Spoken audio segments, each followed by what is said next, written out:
All right, you are here today with Olivia Odeleke, and we are privileged to have with us in the building. Music kind of loud today. I'm feeling excited. I'm just excited today. Today's Spark guest is Dr. Courtney Tate, an educator, a researcher, but above all, a leadership coach who helps teachers and leaders move with clarity, alignment, and above all, what we need purpose. We need to know why we're doing what we're doing. With more than 17 years supporting districts, not just in South Carolina, but nationwide, and research that uplifts the experiences of Black women instructional coaches. She brings a powerful lens to how we can lead and learn. And as the founder of Align Coaching and Consulting and a board member of the Legend, the Reading League of North Carolina, she challenges us to pause, ask better questions, and lead with intention. So, let me know if I missed anything. I try to keep it short and simple. You did, and you did a great job. Thank you for having me. I'm glad to be here with you today. All right, Dr. Tate, we're going to jump right in it because it's the 10-minute spark. Courtney, when you think about sparking curiosity in classrooms, what's one shift you believe teachers can make this week or next week that creates more space for student wonder? So, something I think would be a powerful small shift is allowing more time for intentional exploration. So, letting children pause to think or to explore if it's a math task before they kind of jump into the work so they can get their thoughts or their questions together. That's really where the curiosity lives. It's giving them a chance to kind of process, reflect, to wonder before they get into talking through or trying to respond to your questions. I feel like when the brain has that space for them to be curious, then their learning is much more meaningful, but they need to be able to think and process it first. So what I heard you say is give them time to explore. Even if it's short, even if it's like 2 minutes, hey, here's something we're going to look at. What are some questions that come up in your mind about this topic or this thing or this object? How does this connect maybe to what we're doing? Just or we can go online, explore somewhere. But what I'm hearing is time to explore and that doesn't need to take a long time, right? Yes, I've even seen people do before turn and talk, give them 30 to 90 seconds to just formulate a thought before they have to say something out loud to someone else. So it's not a lot of time, but it is a powerful use of time in the classroom. Sounds like a powerful research-based practice. Yeah. Yeah, we trying to get more of those in the classroom. Okay, so let's We move are. on. Let's talk a little bit about, curiosity and leadership. And so my question to you is, you talk a lot about clarity and alignment. I see you got alignment in your consulting business. How can curiosity help school leaders slow down, reflect, and ask better questions before jumping straight to solutions? So I thought about this one for a moment and I started thinking about my school improvement work that I did with principals. And I think when leaders start to get curious, they give themselves permission to kind of stop reacting and start asking questions. And as they start to ask the questions, then they can really think more in depth about the problem itself. They can think about what questions they might want to ask to get clarity before they start to move or go into action. And I think that being able to respond in that way can shift the outcome. It can allow leaders to when they're exploring that curiosity, it allows them to think more in alignment with what is my school improvement goal or what's the goal that I'm driving towards, and how can I be clear and not have disconnected ideas when I walk into the room or I lead this conversation so that my actions drive back to this core focus. Mm, I think can we sum that up in like one sentence? Curiosity connected to core focus. Yes. So Yes. we're trying to get what is our mission? What is our alignment with like I like what you said with the school improvement plan and then thinking about how can we get more to alignment because the curiosity is sometimes we think we have it all mapped out, but the curiosity part is we got different people in the room And how can we Yes. get them in alignment with this thing you have in your head? I'm curious to know how they see the school improvement plan, how they see the purpose, and getting that information could be like life and death right there, because I don't think we have enough of that reflection piece and asking those clarifying questions to make sure that everybody in the room sees what's inside of your head too. Yes, I think because sometimes you feel like it's clear. And I think when coaches come into a room with leaders and you start asking questions, they realize where there might be a gap in clarity. And so when they start asking questions or modeling curiosity, I feel like they also build a culture of reflection within their school environment where people aren't afraid to ask questions so that they can get clear.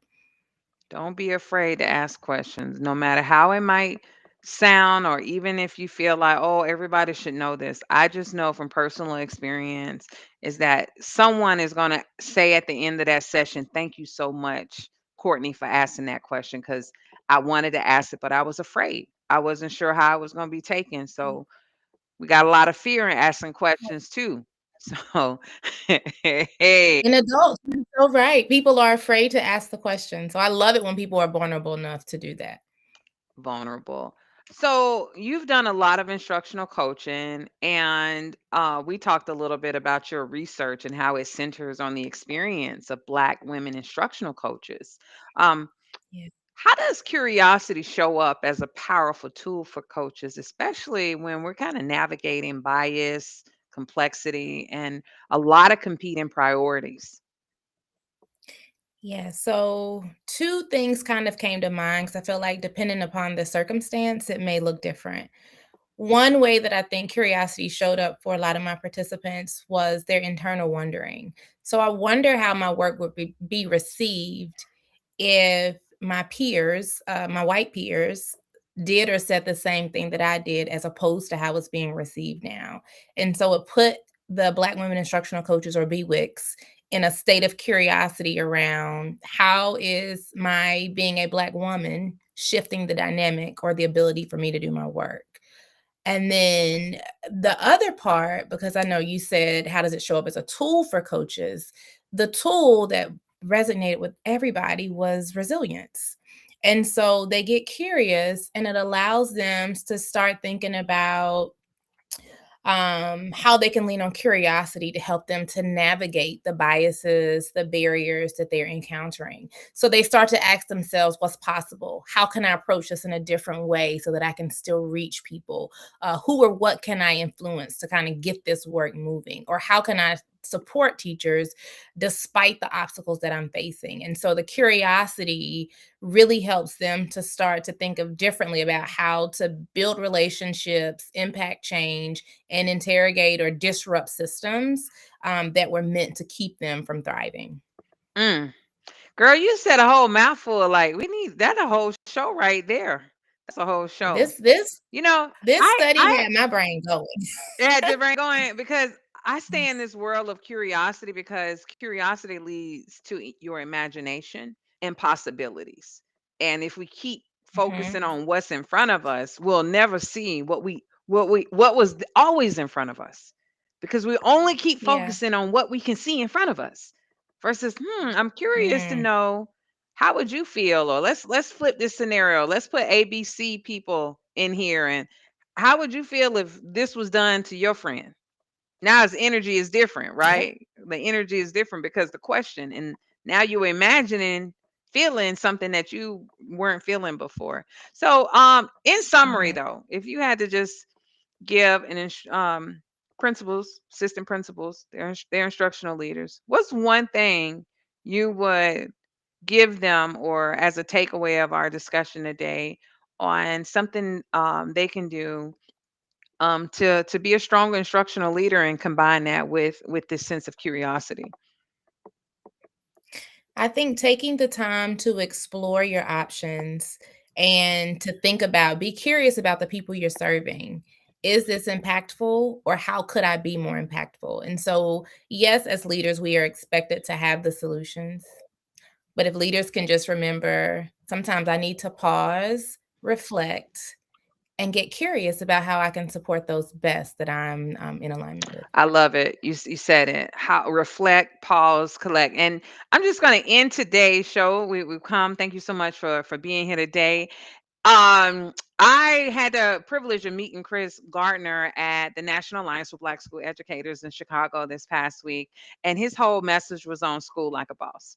I write music and produce music on Mhm, Fearless Educator Radio. So I told him, I'm going to write you a song. I wrote a song. I'm thinking, it's great. High school kids gonna love it. I played it for my 16-year-old. mhm. He said, "No, mama, I don't think so." And I had to pause. I had to reflect. And I said, should I listen to a 16-year-old who is my Mm, target audience? Or should I just do my own thing? Because I'm smart and I be doing this and I done got 50 plus songs. I'm doing this, right? I decided to right. reflect and said, you take over, you give me what you want to listen to. We came to the computer, we worked on something. So I'm gonna just play what I came up with first, like 30 seconds, and then we're gonna play his and we're gonna see the difference between perceptions and Okay. reflection.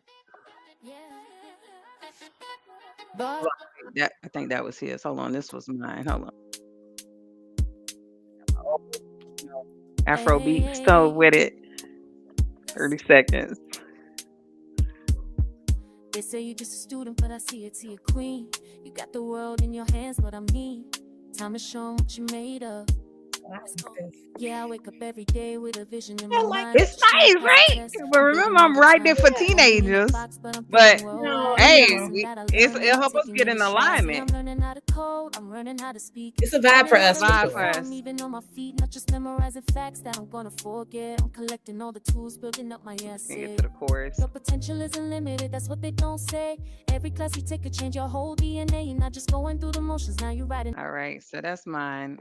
You probably gonna see it on Fearless Educator Radio, but this is his version, and let's start with his version. Yeah, boss energy only. School strap lounge loaded. Let's go.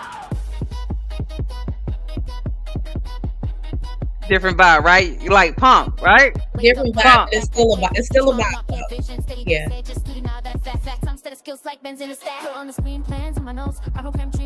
I think he hit his audience, your audience.